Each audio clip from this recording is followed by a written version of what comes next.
I'll just stand here. Thank you. So it's my pleasure to introduce the speaker today, the third session. So after hearing the story from Singapore and Korea, we're going to hear the story from Japan. So Professor Higashi is a professor from the University of Tokyo, the Department of Public Health and Health Policy.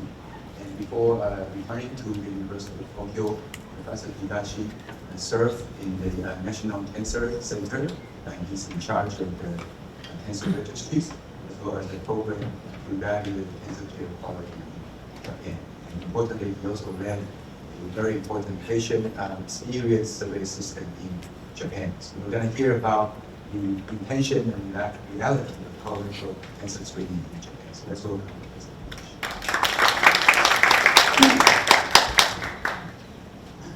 Thank you, Dr. Lin, for the very kind, generous introduction. My name is Takahiro Higashi from the University of Tokyo School of Medicine. I'm a professor of public health, and I teach medical students about public health. Before I begin my talk, I have a confession to make. I'm not quite an expert on colorectal cancer screening, but I have several views from different perspectives because I used to work at the National Cancer Center, in which I worked very closely with the Ministry of Health and Welfare. So I wasn't a policymaker per se, but I worked very closely with policymakers. So I'm very familiar with the view. And then I'm a general internist by training, and I still see patients twice a month. And so I see patients who bring their positive FOBT results or everything. And I also used to work as a company doctor for the occupational health division. So I always interviewed a worker who has screen positive patients. And quite often they don't want to go to doctors. So I'm not an expert in screening itself, but I have a view of the various different things. So I'm going to present this kind of views in my talk. And all of my presentation is based on my personal thoughts. It doesn't represent anything, especially the Japanese economist view. So let me outline my talk.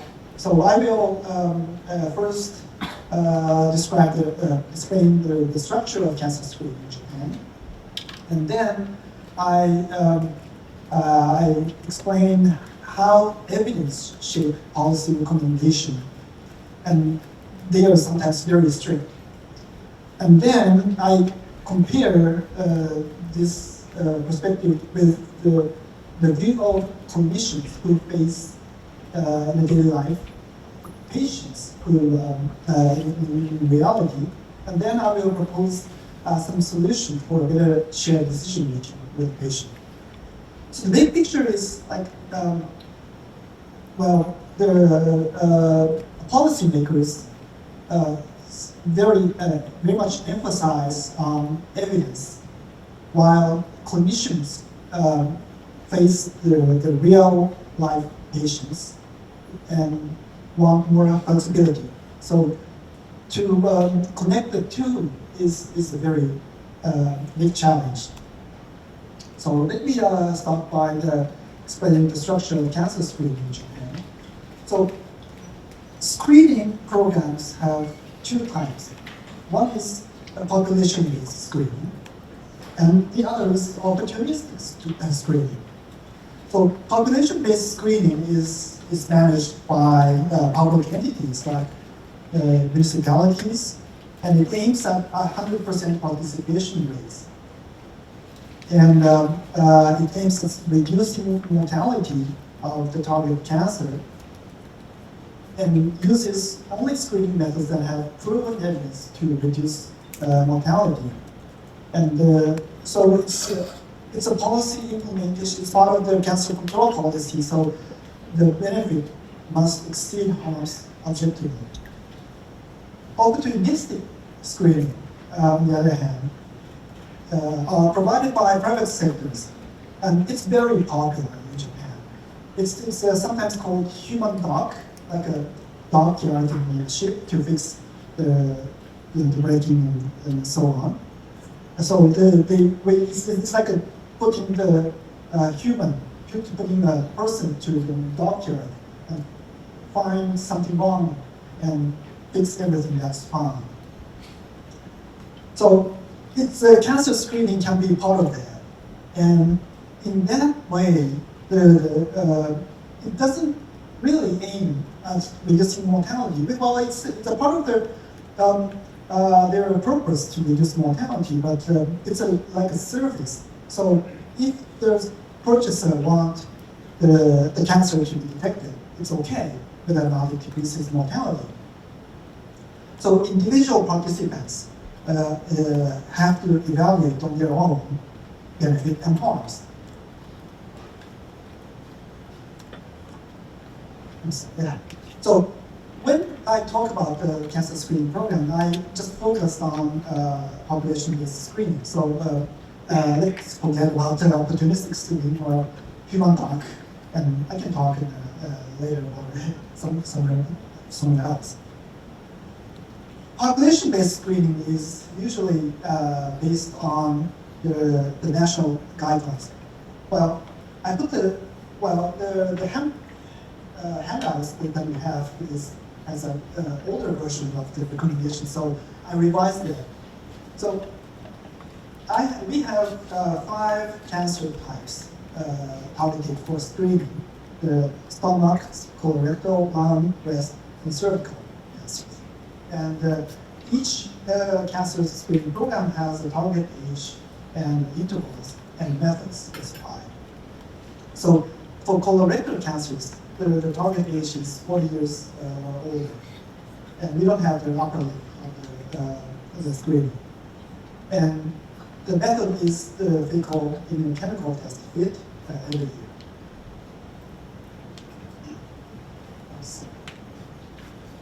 The screening participation rates is not very high. Most of all 5 cancer screening program has a participation rate less than 50%, unfortunately.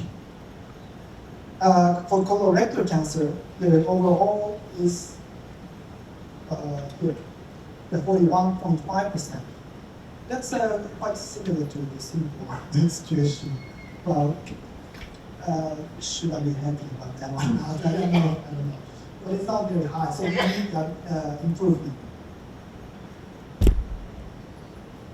And one of the reasons that we don't have the high participation rate is that the system is fragmented. So I talked about the population-based screening and opportunistic screening, but the population-based screening is provided in various settings. The most popular one is workplace. So this graph shows the place of the cancer screening, and all the all the programs is mainly done in the workplace. And the second are the municipalities. It's a problem. It causes some problem about the quality control, because workplaces programs are run by individual companies or workplaces. So they provide screening, and they almost force their employee to receive screening, but they don't want their data to go outside the company. So we don't have a good statistics or data about the work-related screening programs. So all we have about the screening statistics is about the municipal programs, public programs. So this slide shows the report from the municipal programs. So for colorectal cancer, the screening positive rate was 5.14%. The follow-up rate, that means the the percent of people who had the positive screening received diagnostic test. It was 70.4%. It's not very high. And the cancer detection is overall 0.515%. So it's not very high either. Well, it's expected, but it's not very high. So the 2.99% is the cancer detection among those who received the diagnostic test, which is the colonoscopy. So these are the data, statistics that we have. So colonoscopy, well, it's the gold standard for diagnosing colorectal cancer. But for a population-based screening program, it's not recommended by the government. It's not, the government think that it's not the evidence of reducing mortality by colonoscopy screening is not established yet. An RCT from non-ICC from European countries produced a result at 10 years. But it suffered from a suboptimal index. Only 42% of the invited to colonoscopy actually received the test. So it shows that reduction in cancer incidence, but it did not reduce the mortality from colorectal cancer on an intention to treat analysis. Well, they did the sub-analysis using protocol analysis, which is the mortality reduction among those who actually received colonoscopy. But the government review committee thought it was not established, although it's published in the Journal of Medicine. Anyways, but and RCT in Japan is underway. So they decided, it's a part of the reason, so they decided to wait until the result of their own study is become clear. So this is a very good example of the policymakers are very strict about evidence. It's a bureaucratic nature, but anyways, it's very strict. And why is that? It's from the lesson learned from the past experience. So we have actually a bad experience about the premature adoption of screening program in neuroblastoma. Sorry about the not very good illustration is drawn by ChatGPT. I tried a couple of times, and it didn't produce a better illustration. Anyways, so neuroblastoma is a cancer of immature tissues that often occurs in the mirror gland. And it's a cancer of babies. The average age of patients are 1 to 2 years old. But it can be easily screened with a urine sample. And the technology was developed in Japan, so they're very happy about the discovery, and they implemented the mass screening using that technology. It was 1980s, and it was very popular. It's easy, and it's for babies, so there's no reason for refusing early detection of cancer. So the participation rate is still 90%. But what happened after that? It was not very good. We saw a sharp increase in incidence of neuroblastoma after the start of mass screening program. But we saw a very little decrease in mortality. And negative results were reported from other countries like Germany and Canada. So the effectiveness of screening became questioned. But by that time, almost all children were already screened. So we cannot run RCT because it's ethically impossible. So they simply stopped mass screening in 2004. What happened? The incidence just went back to the normal level, as low as the previously, and mortality didn't go up. That was a traumatic experience for policymakers. So they learned a lesson: never adopt a screening program without solid evidence of mortality reduction. So they never recommend a screening program until it's proven effective in reducing mortality. So that applies to colorectal cancer screening. So annual FIT is the only recommendation method for colorectal cancer screening. It has a solid RCT areas that it reduces mortality, therefore it's good and recommended. But all others are not recommended, including colonoscopy. So it's they are very very careful to have not to have neuroblastoma kind of things again. So the recommendation from the policymakers emphasize rigorous review of evidence. So the colorectal cancer screening is FIT every year.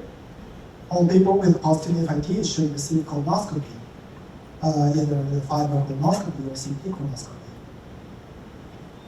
But let's move on to the clinician's perspective. It's a kind of different situations. The clinicians face real living patients, not policy documents.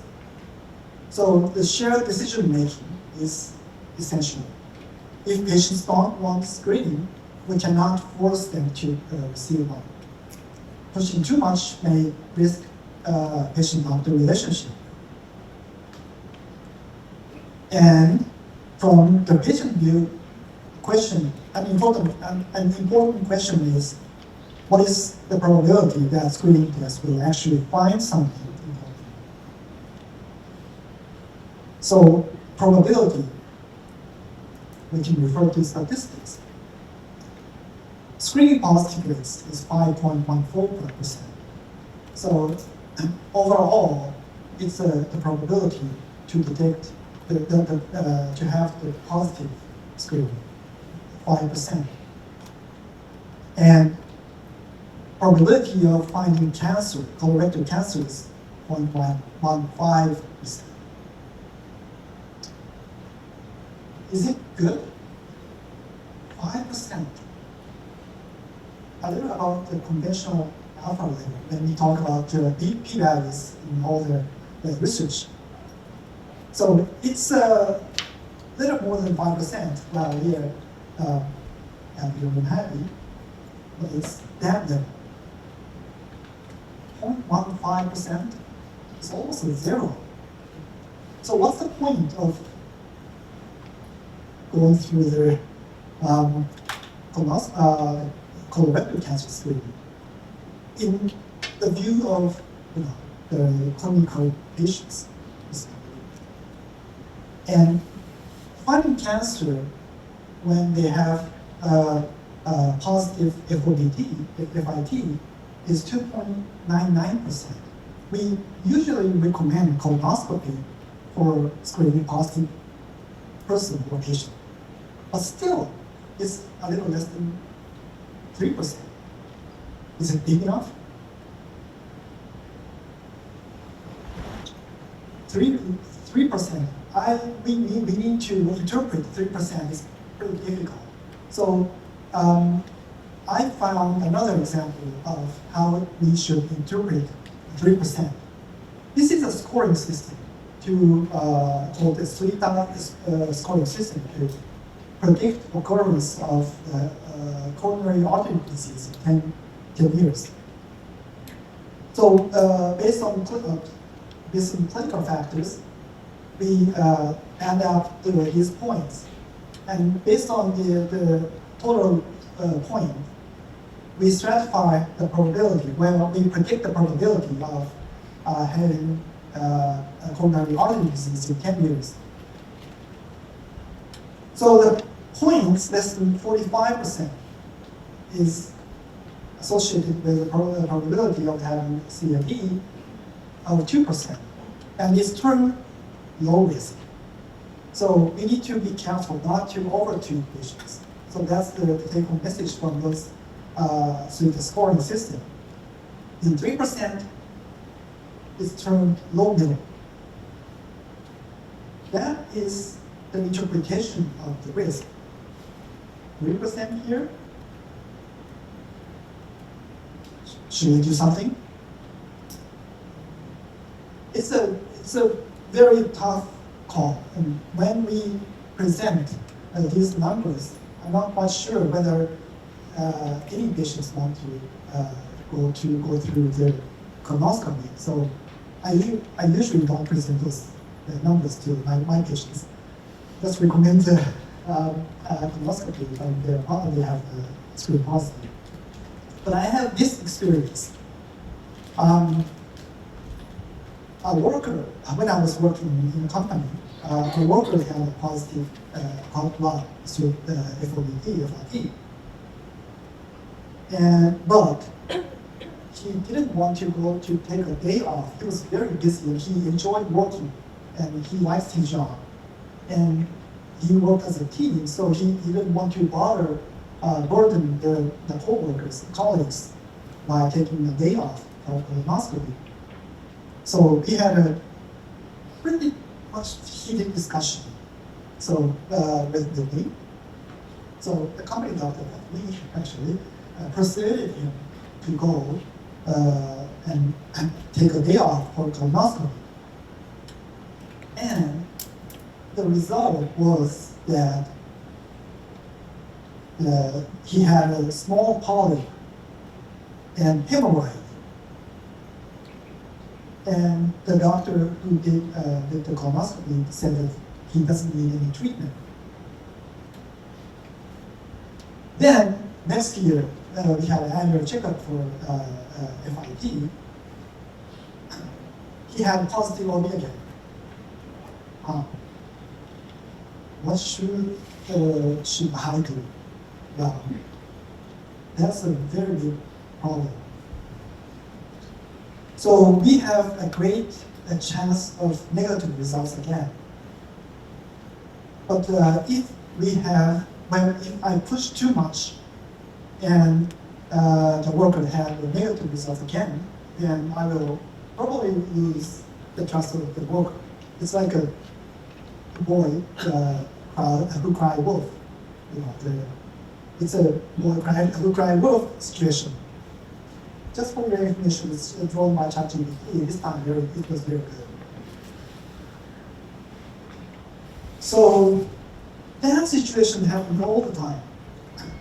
In the clinical settings, we need to adjust our recommendations so that we have a true trusted relationship with the worker or the persons or the patients. So we need to consider many factors like whether this person has a hemorrhoid or other cause of cord blood, or whether he or she had a clean colon from last colonoscopy, or whether or not he or she has adenoma or family history, life expectancy, and so on. These details matters in real life, but they are not addressed in guidelines. So shared decision making is easy to say. Well, the guidelines just say that it's left to shared decision making, but it's very hard to do. We don't have evidence of how to adjust those recommendations. RCT just give the result. and doesn't address the details. Experience, how much can a doctor have with a screening? The outcome is remote, and the probability is very small, but we have a reduction in mortality. What's the experience? Data, simulation, expert, opinion? Well, we need to do something. And for life expectancy that I mentioned here, we can have the data. So let me introduce that part. So we can draw a population survival simulated from current life data. So if you want to know the detail, you can read the JAMA paper in 2001 presented by Dr. Walter and Krinsky. Essentially, it's easy. Just draw a survival curve based on life data published with the national statistics. And we can see the median survival for using the old persons, but we can also look at the 75 percentile. That represents the poor health people. So 50% poorer health, with poorer health. Half of persons who have poorer health in population will have a median survival of this place, right? And healthier ones have this life expectancy. So when we apply to our national statistics, we can have the life expectancy of healthier male 50 years old or poor health 65 years old female, and so on. So a healthy 50-year-old male can live 40 years, and the poor health 65-year-old female can live 19.6 years. So have those numbers in our mind, we can determine whether or not we should recommend screening program to the person in front of me. Let me talk about some expert opinions. It's termed low evidence, but it can guide the everyday decision. You can fill in the gap of the evidence and perhaps semi-standardize the care. But we need to be careful. We don't know what the expert thinks or whether they really agree with each other. So maybe this is my personal thought, but scenario-based approach can help elucidate what the expert thinks. So we develop scenarios by a combination of clinical factors, and then have experts to evaluate those clinical scenarios, whether or not they recommend the screening or not. And the similar methodology was used by UCLA researchers. It's in the US. And it's called the around UCLA appropriate method. And in this method, they first create a comprehensive clinical scenarios. They developed comprehensive clinical scenarios, and a panel of experts rate the appropriateness of performing procedure in each scenario on 1 to 9 scale. And then we look at the consensus. And when the experts agree the appropriateness are not appropriate the scenarios to do the procedure, we can determine the criteria of appropriateness. So this is an example of the rating sheet that they used. Each cell is considered as a scenario, and the lines and columns as the clinical factors. So this top left cell indicates that so it's appropriate. It's evaluating the appropriateness of performing coronary angiography. And when we have patients have very positive exercise tests and positive stress image tests, it's here. And the patient is man under 75 years old, or women 50 to 75 years old, and has one or more risk factors. The expert rates here, and most of them rated doing colonoscopy and coronary angiography as appropriate. So this kind of scenario-based approach can elucidate the expert opinion whether or not they agree with doing some procedures including screening. It's what many is actually. And we have more sophisticated digital technology. So one method for consensus in our area may be one called poll.is. It's a web-based system and examine the agree or disagree of the statement to the statement. And I heard this is, well, it's developed in the US, but I heard it's used in Taiwan by the former digital minister, Audrey Tan, and to tackle with the difficult political agenda. So we may be able to adopt that experience in our screening recommendation. That's just the follow-up. I like the idea actually. Well, and American debate, we have to be careful about the expert opinion. It clarifies the agreement and disagreement, but it can change over time with some circumstances or evidence available.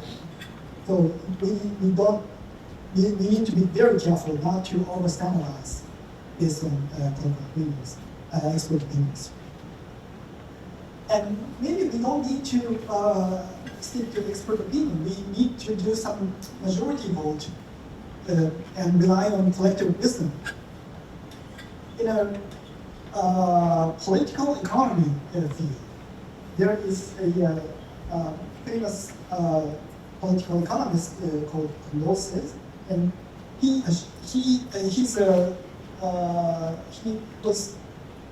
proved the jury theorem in the 19th century, and that says that if each individual has little more than 50% chance of being correct and make judgment independently, then the decision made by majority vote is more likely than individual to make correct decision. And the probability of correct answer approaches 100% when the number of voters get large. So by involving many clinicians and experts, we may reach better screening recommendations. Well, it's one thought. So let me, I summarized my talk. I talked a lot, lots of things. But, the first I started by the current screening guideline. And it presents only broad recommendations. And policymakers are very strict about evidence. But clinicians face patients and deal with, and has to deal with detailed realities. So I proposed what we could do. One is the structured expert opinion and collective wisdom. These may be able to bridge the gap. So, in doing so, they could support shared decision making and ultimately improve both participation and outcomes of colorectal cancer screening. Thank you very, very much.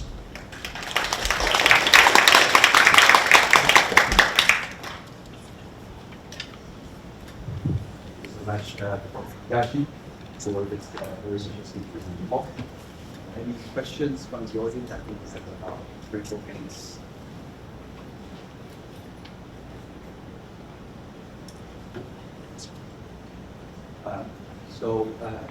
Have you had any study about the cost effectiveness given this relatively low? Well, I heard some people are doing the analysis, but I'm not quite aware of the results. And I think it depends on how much cost they put on the cancer screening. And I think they're saying low cost enough to do the, to make it cost effective. But I'm not quite sure. So the recommendation, the decision that age or interval was not based on the cost effectiveness? Or No. The cost effectiveness is supplementing the recommendation, but it's not based, it don't provide basis for the recommendation. I'm not quite sure of the picture. Yeah.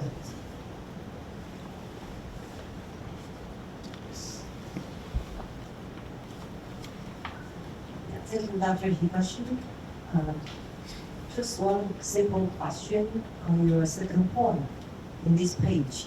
When you talk about structured expert opinion, how many experts do you recommend to be included in this kind of so-called collective wisdom?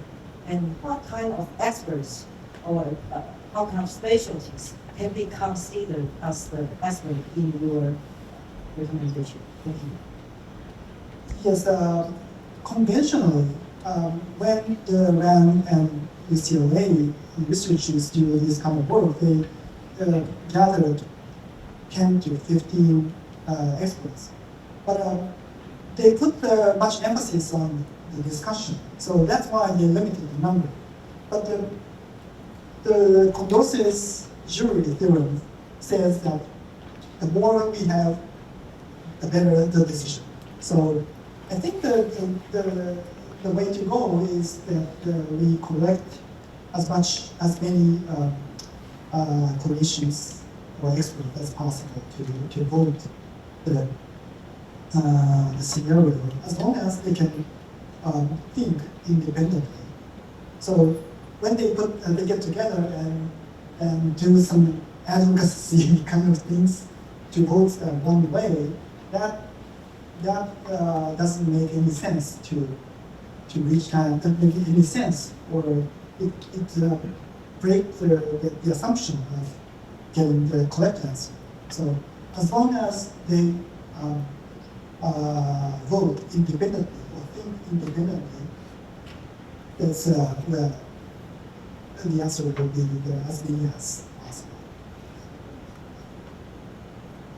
What kind of specialty would you expect to them to have to be your experts? Epidemiology or just clinical doctors? I think the diversity of the board is really important. So including epidemiology or clinicians and screening expert, gastroenterologists, and so on.